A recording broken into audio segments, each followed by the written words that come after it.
네, 안녕하십니까. 박종엽 변호사입니다.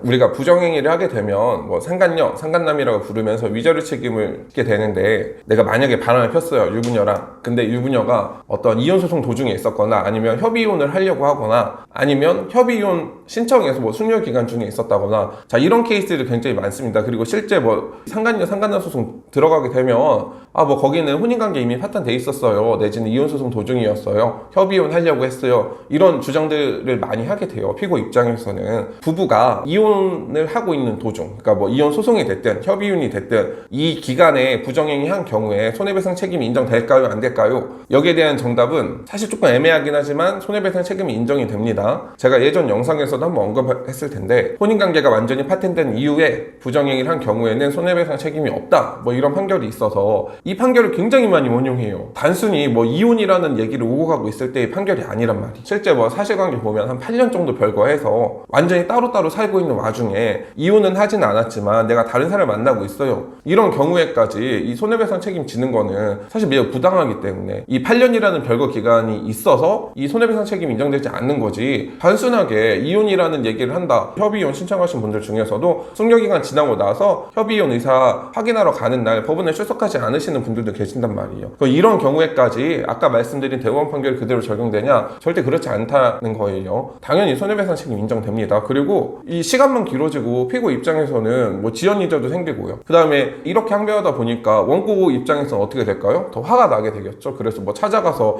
뭐 따진다거나 직장 찾아간다거나 이런 문제들도 발생하기 때문에 어떠한 판결을 원용할 때는 굉장히 좀 조심할 필요가 있어요. 제가 지금 말씀드린 내용들이 제대로 반영된 판결 하나를 소개시켜 드리려고 합니다. 부산가정법원에서 작년 2월 달에 선고가 난 사건입니다. 판결 내용 봤을 때는 원고 피고 모두 이혼을 원하고 있고, 다만 부정행위 부분이 좀 쟁점이 된 것 같은데요. 판결문 내용을 좀 살펴보면 동호회 활동하면서 귀가하는 시간이 늦어지고 낮에도 뭐 계속 운동하고 하니까 피고가 조금 동호회 활동하는 것에 불만을 가졌다고 합니다. 그러니까 원고가 거절하면서 이혼 요구했고, 이 원고 피고는 2018년 2월 14일경 법원에 협의이혼 의사 확인 신청하였다고 합니다. 그리고 나서 원고는 뭐 이렇게 생각했던 것 같아요. 내가 협의이혼 신청했으니까 쉽게 말해서 난 자유다 생각해서 이제 남자를 만나게 됐던 것 같습니다. 원고는 이 협의이혼 신청한 요 무렵부터 동호회 회장이던 사람이랑 개인적으로 만나기 시작했고, 이러한 도중에 피고가 원고의 SNS 계정에 몰래 접속하여 뭐 이들의 어떤 관계를 알게 되었다고 합니다. 그리고 이제 피고는 원고가 부정행위를 하고 있다고 생각해서 협의이혼으로 진행하지 않고요, 재판으로 이어지게 됐었던 사건입니다.